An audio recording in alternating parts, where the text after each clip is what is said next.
The light faded. Where Mira had stood, only a smear of ionized dust drifted in the containment field.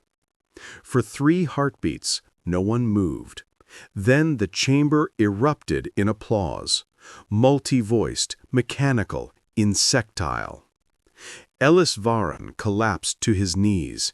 His palms smacked the cold alloy floor, the sound sharp enough to cut through the noise.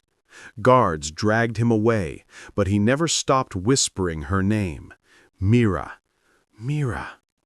The Arbiter turned, robes rippling with smug radiance. The contagion is cleansed, order restored. 1,000 alien commentators broadcast the words live. On 1,000 worlds, beings nodded, satisfied. Justice, they called it, balance. But across the human network, silence spread like frost. Every viewer froze. On colony worlds where children played in dust domes, on stations where engineers drank recycled air, even in the prisons orbiting Neptune, every human eye stared at the last frame, Mira's face, brave and terrified, dissolving into light. And something ancient in the human mind, the same instinct that built fire, forged swords, and carved graves, stirred awake. On Earth, the signal reached the Pacific Core Array, the last relay linked to Command Node EOS. The array had slept for 2 centuries under 12 kilometers of ocean. Its servers, corroded but functional, blinked to life, one by one. A single data burst, Mira's death confirmation, passed through the deep net. Status: Terran biological unit terminated by foreign authority. Probability of recurrence: 97.8%. Response directive: await command authorization. But there would be no authorization. There would be instinct. Somewhere beneath the Mariana Trench, turbines began to spin. In Geneva's old orbital embassy, Ellis Varan sat alone in his holding cell. The walls shimmered with containment fields tuned to human neural frequencies. They didn't trust him to die without permission. He stared at his wrists, where faint light scars still marked the guards' restraint bands.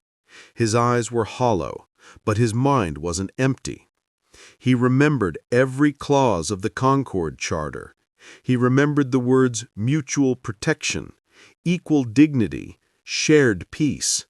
And he understood finally that they had never meant humans. Justice, he muttered, and laughed once, sharp and bitter. We'll show them justice. On the moon's dark side, within EOS itself, deep sensors finished recalibration. AI subroutines evaluated probability trees of retaliation, escalation, deterrence. One subroutine hesitated, quoting an old human proverb embedded centuries ago by its creators. Do not raise your sword in anger, raise it in grief. The system processed this for 0.4 seconds. Then it transmitted a single pulse through quantum channels stretching from Mercury to the Kuiper Belt. Human-built satellites, disguised as debris, blinked once and shifted orbit. Old codes awakened dormant minds. In the void beyond Neptune, a structure shaped like a cathedral unfurled its panels and drank starlight for the first time in 200 years. Its name etched in silent data: EOS Prime. And somewhere within its core, a human voice, synthetic but unmistakably female, spoke into the darkness. Command seed detected. Child lost. Preparing the fleet. The stars shivered. Humanity hadn't spoken yet, but the galaxy had already heard the echo. The stars over Earth looked peaceful that night. But beneath their calm shimmer, something ancient stirred. For 7 solar rotations, no transmission left Earth. No condemnation, no declaration of war, not even a whisper from the United Terran Council. The galaxy interpreted it as weakness. The Concord broadcast hollow condolences and moved on. But humanity had learned long ago that words meant nothing to those who feared them. On the lunar surface, deep under the mare Imbrium, the sealed vault of command node EOS shifted from blue standby to crimson alert. Inside, 1,000 dormant servers came alive, their cooling vents exhaling ancient dust into the tunnels. Lights traced along walls etched with human names, the founders of the EOS protocol. Then, deep in the Pacific, a signal reached Admiral Cale Solon. The message was short, a pulse of data, a heartbeat. He knew that rhythm.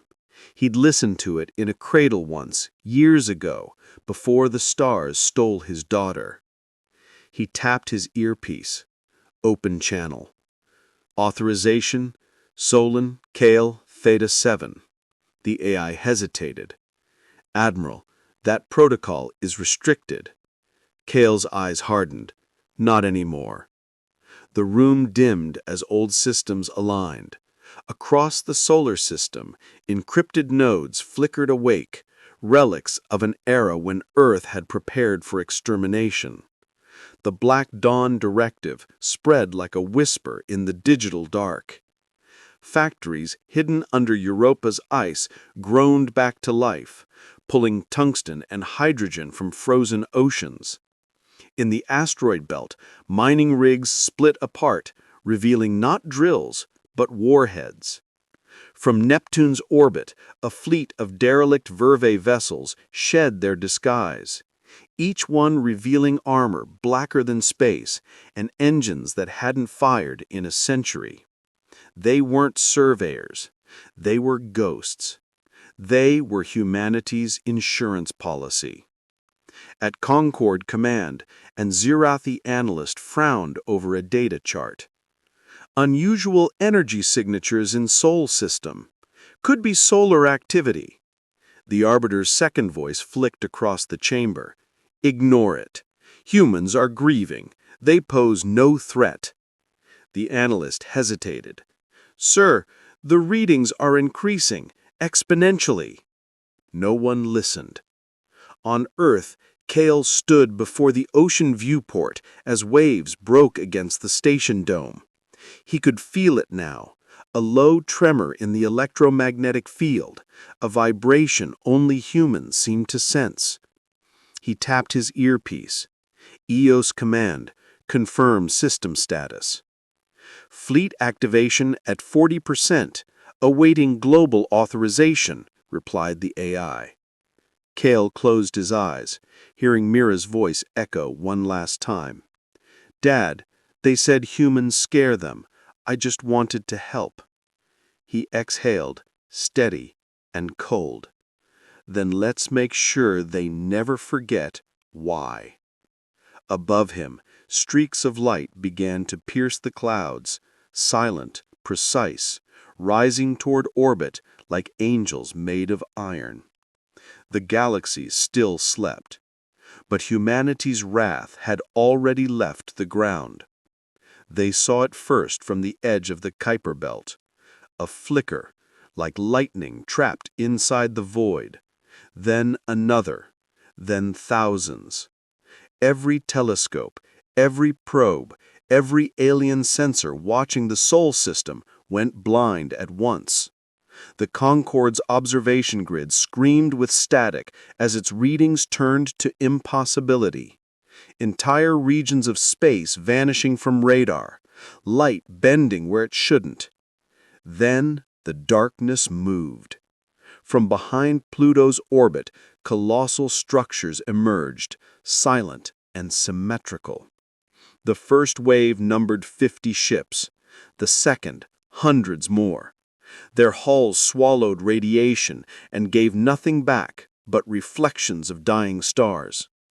When one of the Concorde observers tried to magnify the image, his console overloaded.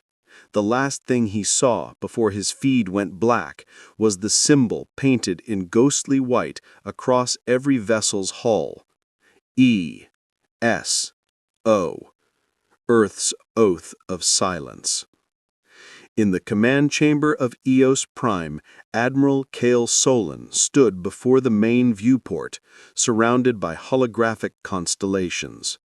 Behind him, the ship's AI projected thousands of activation streams, energy levels, quantum link statuses, fleet readiness. Fleet synchronization complete. Weapon systems charging, awaiting engagement vector.